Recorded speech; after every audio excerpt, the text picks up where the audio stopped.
A'udhu billahi as-Samil alim min ash-Shaytan ar-Rajim. Bismillah ar-Rahman ar-Rahim. Möge Allah mir die passenden Worte geben, damit ich die Ereignisse des jüngsten Tages erklären kann, wie der Prophet Muhammad a.s. sie erklärt hat. Und bevor wir mit den Ereignissen des jüngsten Tages anfangen, müssen wir mit den Ereignissen beim Tod anfangen. Denn der Tod ist der Beginn des jüngsten Tages für jeden von uns. Was geschieht am Sterbebett? Auf diese Frage ist die Wissenschaft unfähig, uns eine Antwort zu geben. Auf diese Frage kann dir kein Arzt eine Antwort geben. Nur Allah subhanahu wa ta'ala und sein Propheten a.s. haben uns informiert über die Ereignisse am Sterbebett, was exakt passiert, wenn der Mensch stirbt. Und der Prophet Muhammad a.s. informierte uns in einem Hadith, einen sehr langen Hadith von Al-Bara ibn Azib, über die Ereignisse am Sterbebett. Was exakt geschieht mit einem Kafir, mit einem Leugner, und ich werde das Wort Leugner benutzen, und was geschieht mit einem Muslim, der Allah richtig gedient hat in seinem Leben. Dann fangen wir mit dem Kafir an, mit dem Leugner, der den Islam geleugnet hat, der den Prophet Muhammad a.s. geleugnet hat, der den Koran geleugnet hat. Was geschieht mit ihm, wenn der Todesengel zu ihm kommt? Erstens, wenn der Todesengel zu ihm kommt, der wird starre Augen bekommen. Und das sehen wir auch. Er sieht zum ersten Mal den Engel des Todes. Er sieht zum ersten Mal die Wahrheit. Wenn der Todesengel seine Seele rausnimmt, entzieht, der entzieht seine Seele, als ob jemand ein Stacheldraht in Watte in einer Flasche reingeschoben hat und in die Gegenrichtung gezogen hätte. Seine Innereien werden zerfetzt und sein Schrei geht bis zum 7. Himmel. Sogar sein Schrei wird gehört von den Fischen im Meer. Alle Tiere hören seine Geschrei. Alles hört seine Geschrei, außer den Menschen und den Geistern. Wenn die Seele entzogen wird von einem Kafir, von einem Leugner, der Islam geleugnet hat, der den Koran geleugnet hat, der den Prophet Muhammad a.s. geleugnet hat, zwei Engel nehmen seine Seele und versuchen, durch den ersten Himmel durchdringen. Der erste Himmel schließt sich und es kommt eine Stimme, schmeißt seine Seele auf seinen Körper zurück. Und die Seele wird auf seinen Körper zurückgeschmissen, weggeworfen. Wenn dieser Kafir, wenn dieser Leugner getragen wird Richtung Friedhof, zum Friedhof, der schiebt die Menschen zurück und der ist schwer und sagt, oh weh, was erwartet mich im Grab?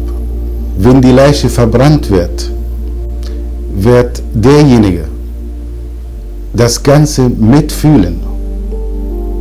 Und Alhamdulillah, dass das im Islam verboten ist. Diese Leiche wird sagen, oh weh, was erwartet mich im Grab? Dann wird er begraben und er hört die Schritte von den Menschen, die ihn begraben haben. Bei einem gläubigen Muslim, wenn der Todesengel kommt, übrigens der Todesengel hat keinen Namen, wie einige Leute sagen Israel. Der Prophet Muhammad a.s. hat ihn Todesengel genannt und wir dürfen ihn nur Todesengel nennen.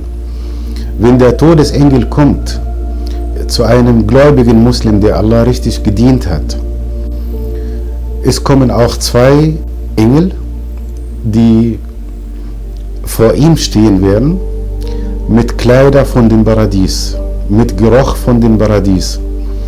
Und der Todesengel zieht seine Seele aus dem Leibe raus, wie ein Tropfen Wasser. Die zwei Engel, die Kleider vom Paradies mitgebracht haben, nehmen seine Seele und fliegen hoch damit bis zum 7. Himmel. Und jedes Mal, wenn sie einen Himmel durchdringen, bekommen sie zu hören von den Engeln im Himmel, was ist das für eine duftende, schöne Seele.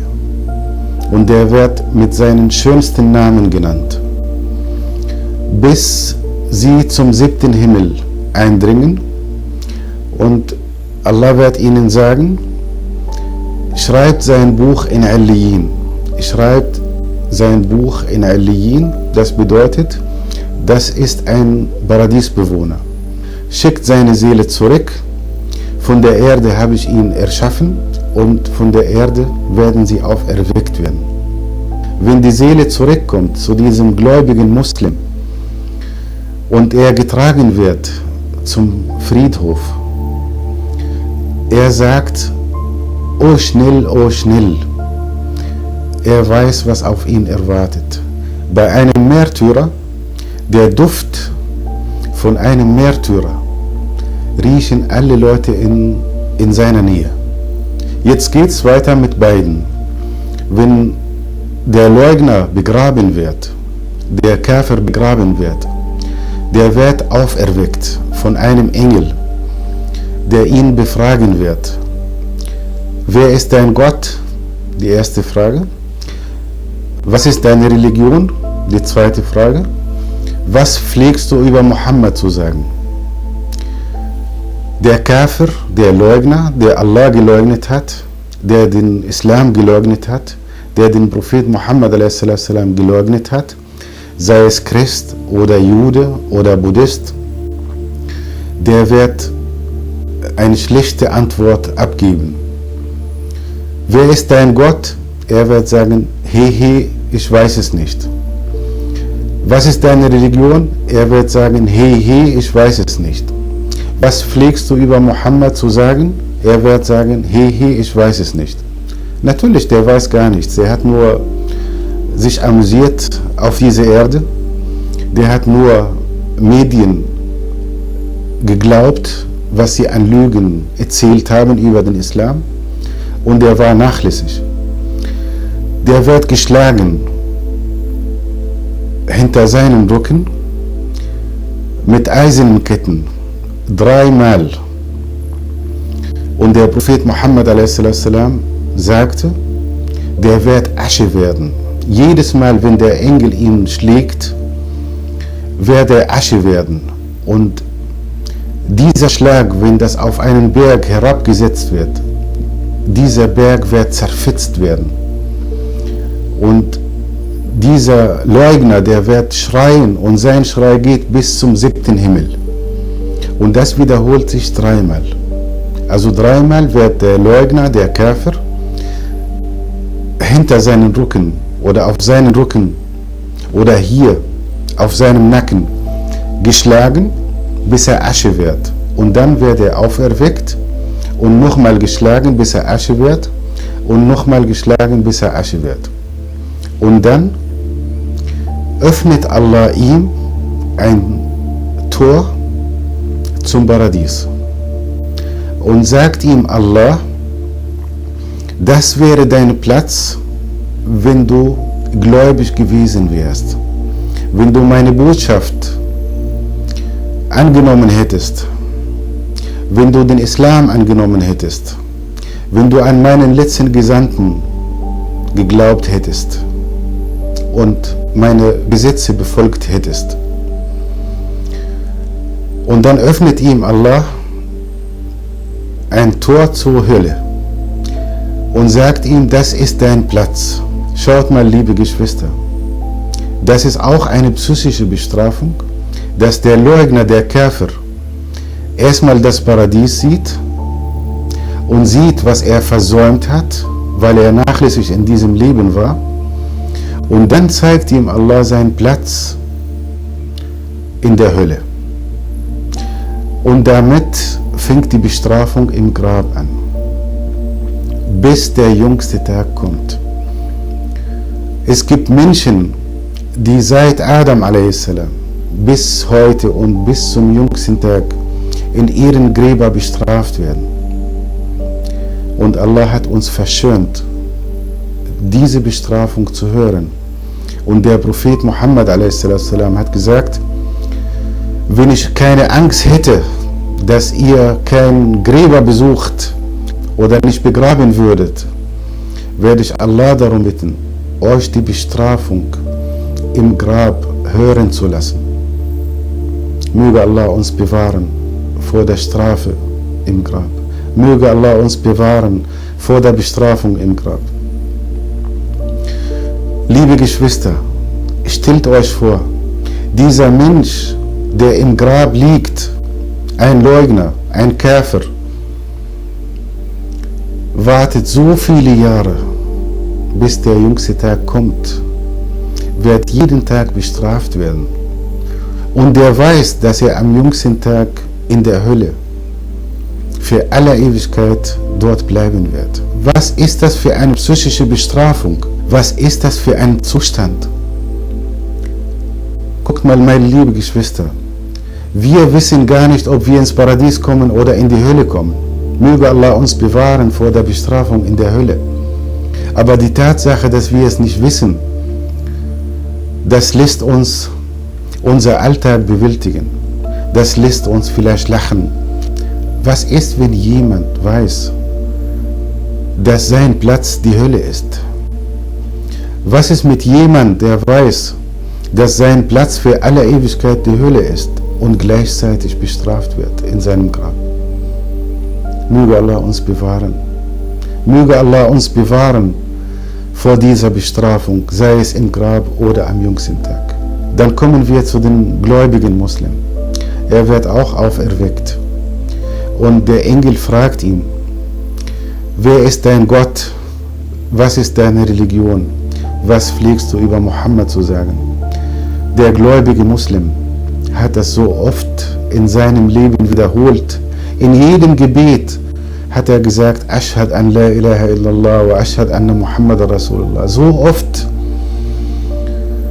Und er wird sagen, Allah ist mein Gott. Islam ist meine Religion. Und Muhammad ist mein Prophet. Und der bekommt eine Stimme zu hören. Sadaqa Abdi. Mein Diener hat die Wahrheit gesagt. Und Allah zeigt ihm die Hölle. Allah öffnet ihm ein Tor, damit er die Hölle sieht. Und Allah wird ihm sagen, mein Diener, das wäre dein Platz, wenn du den Koran geleugnet hättest. Das wäre dein Platz, wenn du nicht gebetet hättest. Das wäre dein Platz, wenn du Allahs Richtleitung nicht angenommen hättest. Und Allah öffnet ihm ein Tor ins Paradies und zeigt ihm seinen Platz im Paradies. Und was sagt dieser gläubige Muslim? Er sagt, oh Allah, lass der jüngste Tag schnell kommen. Er freut sich über den jüngsten Tag. Dagegen der Leugner sagt, oh Allah, lass den jüngsten Tag niemals kommen. Möge Allah uns von denjenigen, die sagen, oh Allah, lass der jüngste Tag schnellstens kommen. Und der Muslim, der gläubige Muslim, der Allah richtig gedient hat, der wird sanft schlafen in seinem Grab, bis der jüngste Tag kommt. Einige Gelehrte sagen auch, dass einige Muslime, die kleine schlechte Taten gemacht haben, dass sie auch in ihren Gräber bestraft werden, damit sie gesäubert werden, damit sie am jüngsten Tag keine harte Strafe bekommen werden. Deshalb sagen wir in jedem Gebet nach dem Tashahhud, O Allah, bewahre uns vor der Bestrafung im Grab. O Allah, bewahre uns vor der Bestrafung in der Hölle. O Allah, lass uns ins Paradies ohne jegliche Bestrafung, ohne jegliche Befragung reinkommen. Meine lieben Geschwister, beide sind tot. Der Leugner und der gläubige Muslim liegen nebeneinander. Einer wird bestraft werden und einer wird belohnt werden. Der Muslim, der gläubige Muslim, der wird in seinem Grab belohnt werden. Das ist eine Vorstufe für das Paradies. Der Prophet Muhammad a.s. hat gesagt, das Grab für den gläubigen Muslim, der Allah richtig gedient hat, wird so weit sein, wird duftend, wird hell werden. Und das ist eine kleine Belohnung von Allah. Beide liegen nebeneinander. Einer wird bestraft und einer wird belohnt. Einer sagt, oh Allah, lass den jüngsten Tag niemals kommen, weil er weiß, was ihm erwartet wird. Und einer wird sagen, oh Allah, lass den jüngsten Tag schnellstens kommen. Und subhanallah, das erleben wir. Subhanallah, das erleben wir tagtäglich. Du liegst neben deiner Frau oder deinem Mann oder deinem Bruder in einem Bett. Beide stehen auf. Einer hat einen schönen Traum gehabt und einer hat einen schlechten Traum gehabt. Einer ist aufgestanden, schweißgebadet, am Zittern, weil er einen schlechten Traum gehabt hat. Und einer steht auf, lachend, weil er einen guten Traum gehabt hat. Das ist ein Beispiel für die Bestrafung und für die Belohnung im Grab. Liebe Geschwister, wir müssen wissen, dass Allah für jeden von uns 3 Lebensstationen erschaffen hat. Die erste Station ist das Leben, wo wir jetzt uns befinden. Und diese Station ist die kürzeste Station überhaupt. Diese Station kann jede Sekunde enden. Du sitzt heute innerhalb deiner Familie mit deinen Kindern. Du lachst mit denen. Wer weiß, vielleicht bist du in 5 Minuten in diesem Grab, in diesem Loch. Die zweite Station, die Allah uns erschaffen hat, ist das Grab. Und das Grab ist die Zwischenstation. Wie viele Menschen sind jetzt in ihren Gräbern? Wie viele Menschen werden entweder bestraft oder belohnt werden? Seit Adam und bis zum jüngsten Tag. Wie viele Hunderte von Tausend an Jahren? Und das ist nur eine Zwischenstation. Der Prophet Muhammad a.s. hat gesagt, 3 Dinge folgen dem Toten zum Grab. Sein Vermögen, seine Familie und seine Taten. 2 kehren zurück und 1 bleibt bei ihm. Deine Familie kehrt zurück nach Hause. Deine Frau will mit dir nicht begraben werden. Deine Kinder wollen nicht mit dir begraben werden. Die kehren zu Hause zurück. Die kehren nach Hause zurück und verteilen das, was sie von dir geerbt haben, auf sich. Die verschenken dein Mercedes oder verteilen deine Klamotten an den armen Menschen. Deine Frau wird einen anderen Mann vielleicht heiraten.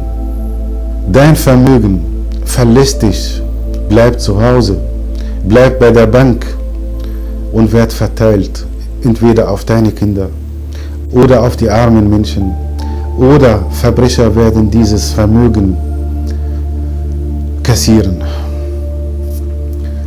Was du mitnimmst, sind nur deine guten oder schlechten Taten. Sei nicht von denjenigen, die sagen, wenn der Todesengel zu ihnen kommt, oh Allah, gib mir eine Minute Zeit, damit ich dir dienen kann. Sei bitte nicht von denjenigen, die sagen werden, oh Allah, wir haben die Wahrheit erkannt. Oh Allah, gib uns nur eine Sekunde, damit wir beten können. Sei nicht von denen, die sagen werden, oh Allah, wir haben die Wahrheit erkannt. Lass uns eine Sekunde zurückkehren, damit wir Kopftuch tragen. Lass uns eine Sekunde zurückkehren, damit wir gute Taten verrichten. Lass uns nur eine Sekunde zurückkehren, damit wir die Zakah abgeben.